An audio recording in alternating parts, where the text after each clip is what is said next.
Welcome to 15-Minute Discourse. Today, we're diving deep into self-healing materials. It's like Wolverine, but for like everyday stuff, you know? Exactly. Really is incredible. We've got a ton of sources here, and we're going to unpack just what's so cool about this and what you should know. What's so interesting about all this, we've always been obsessed with making things durable, but Yeah. now we're getting into the realm of things that can actually repair themselves. And that has huge implications when it comes to sustainability. Products that last longer, we reduce waste. It's kind of the ultimate goal, And right? we're finally learning from nature. Like, I read about how starfish can regenerate entire limbs. It's insane. That's wild. It makes you think, how can Yeah. we apply that to the things that we use? Absolutely. And nature has had billions of years to perfect those self-healing mechanisms. Right. So it makes perfect sense that that's where we draw our inspiration from. And what's cool is that we actually see that happening. Like a lot of the research is looking to nature and saying, how do we apply this to the materials that we're using? So let's break this down. How do these materials actually work? Well, okay.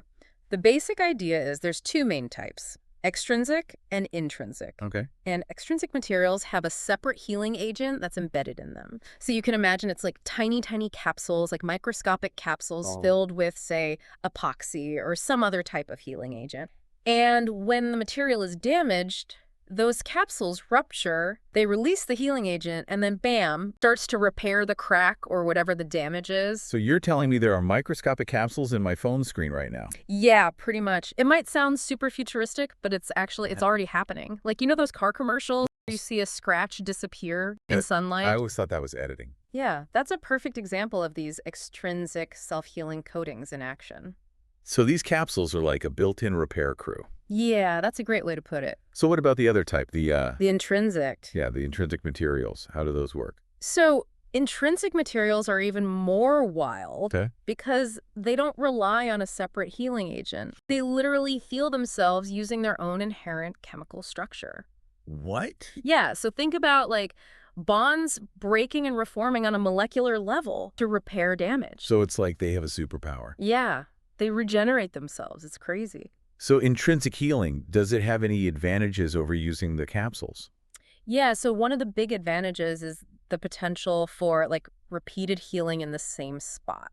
So theoretically, an intrinsic material could heal itself Over and over. over and over again, making it incredibly durable. So that could be a game changer when it comes to sustainability and waste. Absolutely. That's wild. And scientists are super excited about the potential of intrinsic self-healing. I bet. It's a fairly new area of research, but it's advancing at a crazy pace. Okay, so we know how they work, but why are scientists so excited about this? What real-world problems can self-healing materials solve? Well, for one, think about extending the lifespan of products in places that are really hard to reach. Like where? So like underwater pipelines or, equipment used in deep sea exploration, things like that. If those things could repair themselves, Oh, that would be huge. that would be huge in terms of safety, cost, time, all of that. So we could send a self-repairing robot down there instead of risking a human life. That's really cool. Another area is just maintaining the integrity of surfaces. So you think about car paint that's always flawless or like coatings on airplanes that can repair tiny cracks before they become a major issue, Because tiny cracks, especially on airplanes, can be pretty devastating. This could really up the safety factor there. Yeah, self-healing materials could be a game changer in industries like that. Wow. So we're talking fewer repairs, lower costs, maybe even saving lives. Potentially. Wow, this is incredible. But there have to be some limitations, right? Like, what are some of the challenges that researchers are facing? Yeah, you're right. One challenge is just finding the right healing agent for the job, Oh, The chemistry involved it can be pretty complex. Different agents have different strengths and weaknesses. right. Some work faster, some are stronger, some can heal multiple times, so... So it's not a one-size-fits-all. Yeah, exactly. It's not just about, like, throwing any old healing agent in there and hoping for the best. Gotta find the right one for the job. So it's kind of like finding the right tool. Yeah, exactly. And what about those capsules? Oh, yeah, for extrinsic systems, Mhm. the design of the capsule is actually super important. The size, the shell material, how they're distributed, all that affects how well the healing agent is released, how effectively it repairs the damage. So you're designing like a microscopic delivery system for the repair crew. You got it. Okay. And does the environment play a role in any of this? Oh, for sure.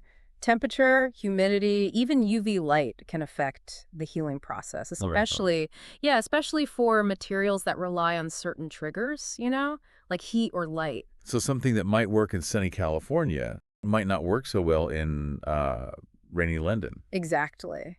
What about, like, the material itself?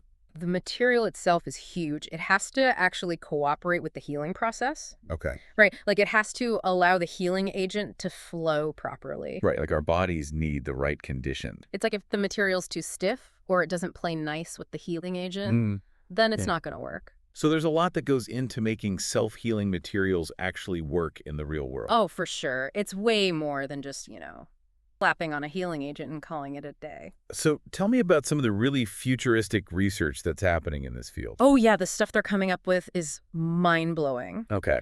One thing that's super exciting is developing materials that can heal, like more significant damage, not just little scratches. So like big cracks and things.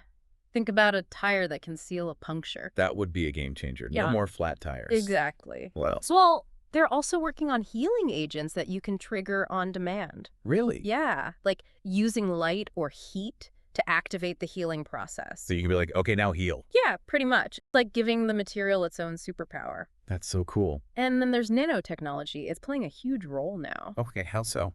By incorporating these tiny, tiny particles, they can enhance the self-healing property in ways we're just beginning to understand. So are there any like bio-based materials that they're working with? Yeah. There's a lot of interest in developing self-healing materials Good. that are also sustainable, made from renewable resources. All right, so self-healing and eco-friendly. Exactly. And then there's what's called vascular self-healing materials, which are inspired by the human body. Oh, what? Tell me more about that. So they're designed with these tiny channels that can transport the healing agent throughout the material, kind of like blood vessels. So it has its own like plumbing system? That allows them to potentially heal multiple times This and is so cool. and fix bigger areas of damage. It's super promising. Wow, this is all so exciting. But you mentioned there were some challenges. Oh, yeah, for sure. Cost is a big one right now. Self-healing materials are often More expensive. more expensive to make. Okay, yeah, that makes sense. So that's a big hurdle to like getting them into everyone's hands. And what about like ensuring they can heal multiple times? Yeah, that's another challenge. They need to be reliable, not just, one-time fix. And then you have to make sure the healing process doesn't weaken the material. So a self-healing phone screen that breaks if you drop it. Exactly. And what about like ways to compare different materials? Like how do you know which one's the best? That's where standardized testing comes in. Right now, there's not a universal way to measure how well different self-healing systems perform. So tough to compare. Yeah, it's like comparing apples to oranges. So we need to develop those testing methods to Basically tell what works. yeah, to see what works best and for what applications. And of course, you always have to consider safety, right? With any new material, there's always the question of like the long-term effects on human health and the environment. Right. Okay. So we got to make sure these materials are safe to use in the long run. Absolutely. So it sounds like a lot of work ahead. There's a ton of work to be done. Well, the potential benefits are enormous. Okay, so who's working on all this? Well, it's really a global effort. Governments, universities, companies, everyone's kind of jumping on this. Oh. For example, the Dutch government has a massive research program focused on self-healing materials involving universities and companies. It seems like people are really starting to realize how cool this is. Yeah, they are. And then you have, like, NASA. They're really interested in self-healing materials. Oh, of course, for space. Yeah, for space applications, which makes sense, given the extreme conditions up there. Right, a spaceship that can repair itself that's straight out of Star Trek. Exactly. What about, like, everyday applications? Are any companies working on that? Oh, yeah. So, like, Akzo Nobel has developed a self-healing car paint Well, wow. that's already out there, And a company called Heijmans in the Netherlands, they even laid down a test strip of self-healing asphalt on a highway. Wow, so this isn't just, like, a theoretical thing anymore. No, it's starting to happen in the real world. It sounds like we're really just at the beginning. Yeah, we've just scratched the surface. And what's even cooler is that self-healing goes beyond just physical damage. Really? Yeah. They're looking at materials that can heal themselves from other types of deterioration. Like what? Well, think about corrosion. It's a huge problem, especially for metal structures, right? but researchers are now developing coatings that can actually heal themselves from corrosion. So like a bridge could heal itself from rust. Yeah, exactly. It could drastically extend the lifespan of all these structures, from bridges to pipelines, everything. How does that even work? Well, there's a few different ways.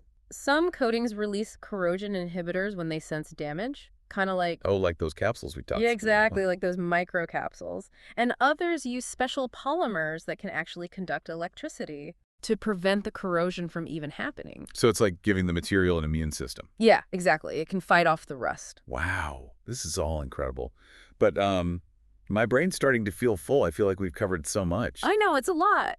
Should we maybe recap before we go on? Yeah, good idea. So we started by defining what self-healing materials are and talking about the two main types, extrinsic and intrinsic. With the capsules and the molecular bonding. Exactly. Mhm. And then we talked about all the amazing things they could do, from fixing spaceships to Fixing roads. fixing roads. Yeah. And we talked about some of the challenges, like the cost Yeah, making sure they can heal multiple times. and making sure they're safe. making sure they stay strong. Yeah. And we talked about the need for, Better testing. better ways to test these things and the safety considerations, of course. And then we talked about who's doing all this amazing work. Yeah, the research is happening all over the world. It really is a global effort. This is amazing stuff. And we even touched on some of the broader applications. Like preventing rust and corrosion. Exactly, like those anti-corrosion coatings. This is a field with so much potential. It really is. And we're just getting started. One thing that really struck me is just how many different kinds of materials are being explored here. Oh, yeah. It's not just plastics or polymers, They're looking at self-healing concrete, ceramics, even metals. Wow. Self-healing concrete. And concrete's everywhere. Oh, it's everywhere. And it's always cracking. Yeah. So what would that mean for our cities, our roads? I mean, think about it. Bridges, buildings, roads Right. that can repair themselves before those tiny cracks become major problems. Right. It would save so much money and make everything so much safer. But how do you even make concrete heal itself? It's like Yeah. so solid. Right. Well, one method uses bacteria.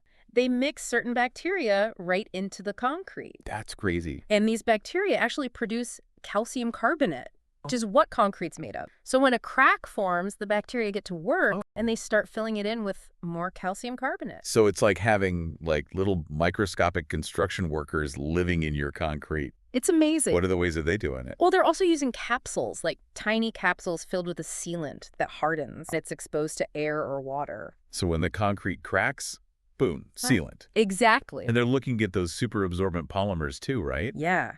Those can absorb a ton of water and swell up, Oh, right. and they can actually fill in the cracks that way. So what about self-healing ceramics? I mean, ceramics are so brittle. Yeah, they are.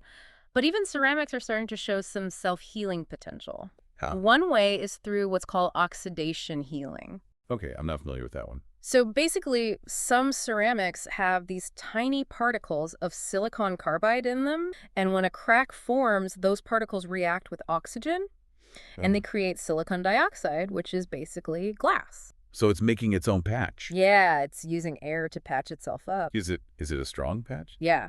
That silicon dioxide bond is actually really strong. The healed ceramic can be almost as strong as it was before. That's wild.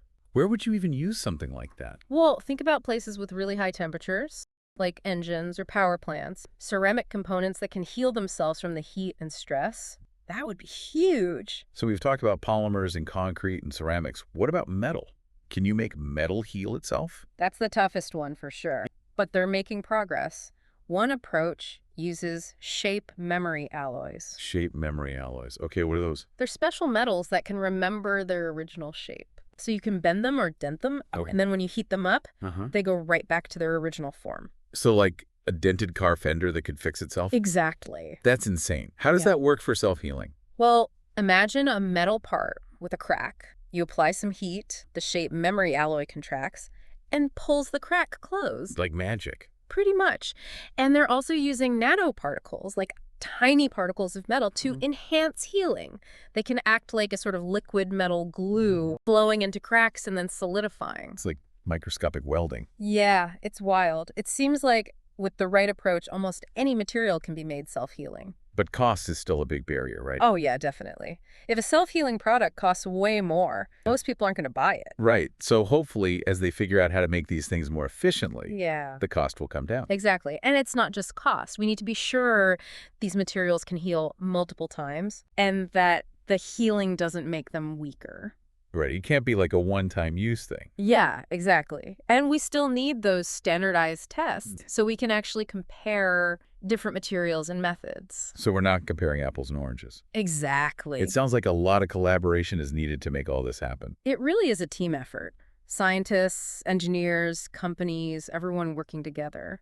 But with all this potential, are there any risks we should be thinking about? Oh, for sure. Anytime you introduce new materials, there's a chance of unintended consequences. Right. Like what if those healing agents are toxic? Yeah, that's a valid concern. We need to make sure they're safe for people and the environment. And what about the materials themselves? Could they break down into something harmful over time? That's another thing to consider. We need to understand how these materials degrade and make sure they don't release harmful substances. So a lot of research still needs to be done. Absolutely. It's all about finding that balance between innovation and responsibility. Before we move on, you mentioned something earlier about halloysite nanotubes. What are those? Oh, yeah. Those are actually really cool. They're naturally occurring nanotubes made of clay. What? Clay nanotubes? Yeah, they're like tiny little scrolls, and they can be used as nanocontainers Oh. to deliver healing agents or other substances. So you could have like a self-healing material that also delivers medicine. Yeah, potentially.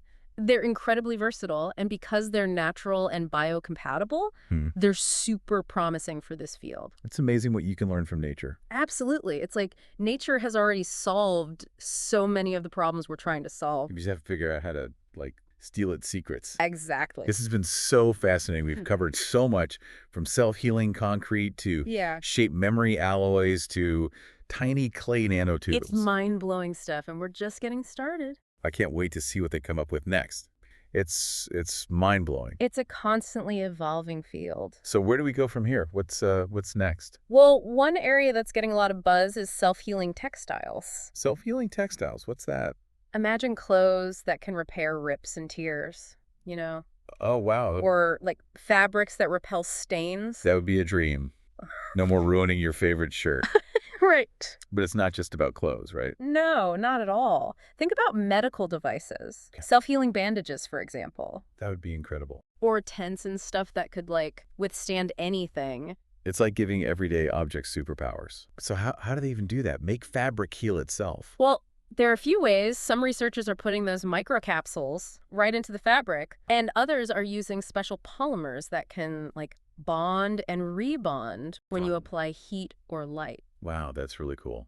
I wonder what other cool things are coming down the line. Another big one is self-healing electronics. Self-healing electronics, really? Yeah. Imagine phones that can fix their own screens or laptops that can repair their circuits. That would change everything. Right. It would make our devices so much more durable and long-lasting, and it would be better for the environment, too. Less e-waste. That's a really good point. And it's not just about fixing damage. Think about batteries that can heal themselves, extend the life of electric cars, or solar panels that can maintain their efficiency over time. So this could have a huge impact on renewable energy. Absolutely. So how do they even make electronics self-heal? It's a tough one, for sure. They're using things like conductive nanoparticles and special polymers that can both conduct electricity and heal. So materials that are both conductive and self-healing. That's amazing. Yeah, it's a really cool area of research, and we're just scratching the surface here. It's an exciting time to be paying attention to all this. It is. I can't wait to see what they come up with next. It's like we're living in the future. And that's your 15-minute deep dive into self-healing materials. It's a field with so much potential. Yeah, we went from everyday products to some pretty crazy cutting-edge tech. It's been quite a journey, huh? We really just scratched the surface here. There's so much more to explore. Exactly. We hope this deep dive has sparked your curiosity. And be sure to like and subscribe to 15-Minute Discourse for more deep dives into fascinating topics.